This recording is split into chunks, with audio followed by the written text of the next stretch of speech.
I want to take a look at this situation with the Patriarch of Moscow and Alexandria, because it kind of continues what we've been seeing for several years now. And I've covered it a few times on this channel over the last several years. Of course, we know there's been a huge schism between Moscow and Constantinople that then bled over into a schism between Moscow, the Patriarchate of Moscow, and then the Patriarchate of Alexandria. Then we saw Russia sending priests into the territory of the Alexandrian Patriarchate in Africa. And I even showed videos of a local bishop in Africa under the Patriarchate of Alexandria going into one of his parishes and having to kick out a Russian priest who literally came in there and tried to take over one of his parishes. Like literally actually went into one of his churches, tried to take it over by force. And the bishop had to go in there and kick him out. So we've been seeing this kind of stuff for a while. But the Patriarch of Alexandria is saying, hey, this is still going on. And he's decrying the fact that most in the Orthodox world are not saying anything about it. So let's take a look at it. Patriarch of Alexandria sends letter to the ecumenical hierarchs alerting to Russia's intrusion in Africa. So Patriarch Theodore II of Alexandria has sent a letter to ecumenical Patriarch Bartholomew. So that's going to be, of course, Patriarch of Constantinople, and the hierarchs of the ecumenical throne, voicing grave concerns over recent actions by the Russian Orthodox Church in Africa.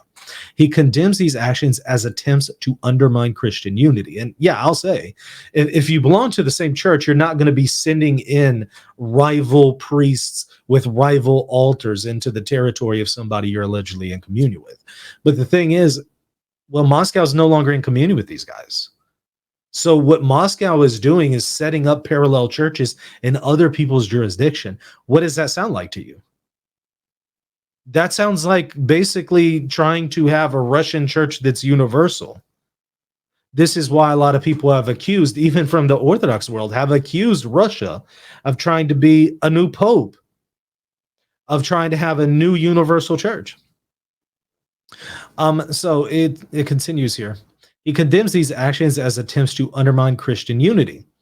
In his letter delivered amid the ongoing synaxis of the hierarchy of the ecumenical throne in Constantinople, Patriarch Theodore criticized Russia's actions as completely unjust, anti-brotherly, anti-church, and anti-canonical. He highlighted a recent uncanonical move by Russia, excuse me, which appointed a hierarch as patriarchal exarch in Africa on October 11th, 2023. The hierarch has allegedly established himself illegally in Cairo within the jurisdiction of the Patriarchate of Alexandria and has begun operations across Africa. So again, they're sending people into the territory of this patriarch in Africa and starting to take over and create their own church in somebody else's territory. Continuing here with the article, the Patriarch emphasized that this intrusion violates church canons and expressed dismay at the deafening silence of other Orthodox church primates who have shown indifference to this breach, which that's pretty amazing.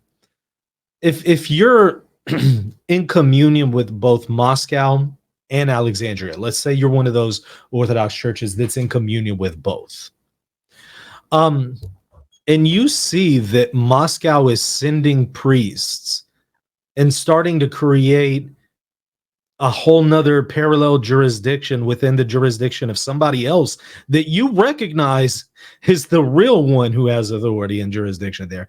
Like, aren't you going to step in and say, hey, yeah, you got to stop that. You can't do that. That's their territory. That's contrary to the canons, blah, blah, blah, blah, blah. Well, you can't have it both ways. You eventually have to take somebody's side. You can't stay on the fence forever. And that's what these other Orthodox bishops are going to have to do. They're eventually going to have to say, okay, I can't be on the fence forever. I'm going to have to take a side here. And it's going to be curious to see which side they take. So far, again, they've tried to straddle the fence, but it just no longer is working. And that is clearly seen by the patriarch, who's saying, look, you guys can't be silent anymore. You have to say something. So it has been a deafening silence, and it can't remain this way forever. So it's going to be curious to see what happens. So he continues. Patriarch Theodore questioned the rationale behind the unacceptable, unjust, and unholy silence in the face of the Russian church's encroachment into African parishes and the patriarchate's jurisdiction.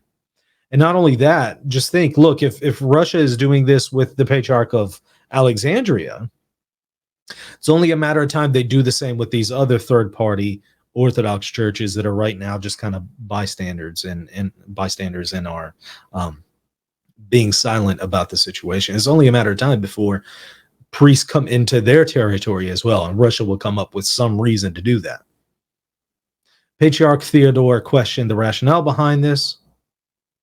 He concluded his letter by urging the hierarchs of the ecumenical patriarchate to act as angels of light and to raise awareness about the violations suffered by the Patriarchate of Alexandria, aiming to restore the canonical order. So it will be curious to see if anything does transpire from this.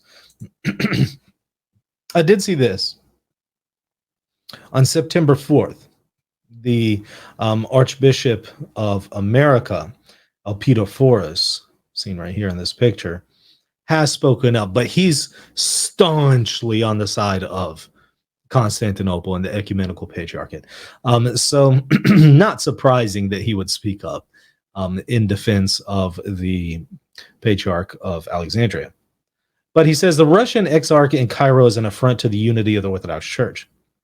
So Elpidophoros of America underscored via a post on social media the unwavering solidarity of the ecumenical patriarchate with its mother church and the canonical leadership of global orthodoxy. Reflecting on the recent actions of the Moscow Patriarchate in Africa, he expressed profound concern over the installation of a Russian hierarch as patriarchal exarch in Cairo, a move he denounced as a grave violation of ecclesiastical law and an attack on the unity of the Orthodox Church. Citing the recent tragedy in a number of places, including Ukraine, where a Russian missile strike claimed the lives of over 40 civilians, Elpidophoros drew a stark parallel between such acts of aggression and the Moscow Patriarchate's attempt to secularize the church. He emphasized the Orthodox Church's sacred duty to stand as a beacon of peace and justice, resolutely opposing all forms of violence and injustice. So far, one of the few people who, stood up and has actually said something is somebody who's already staunchly in favor of the ecumenical patriarchate, Constantinople. So you're going to expect him to say something. But those other guys, those other Orthodox churches out there who are in communion with both Moscow and Alexandria and Constantinople, haven't really said a whole lot about this situation. And that's pretty telling, because if this is supposed to be one church united in faith, sacraments, governance, well, why aren't they saying something? So it's going to be curious to see if anything is said or if the silent treatment will continue. Hey, thanks for watching that highlight clip. If you want to watch the full video, click on the link in the show notes. By the way, don't forget to hit that subscribe button. Also, if you want to support this channel, a great way to do it is patreon.com/Reason and Theology. You'll also get access to extra patron-only content. Check it out now, patreon.com/Reason and Theology. God bless.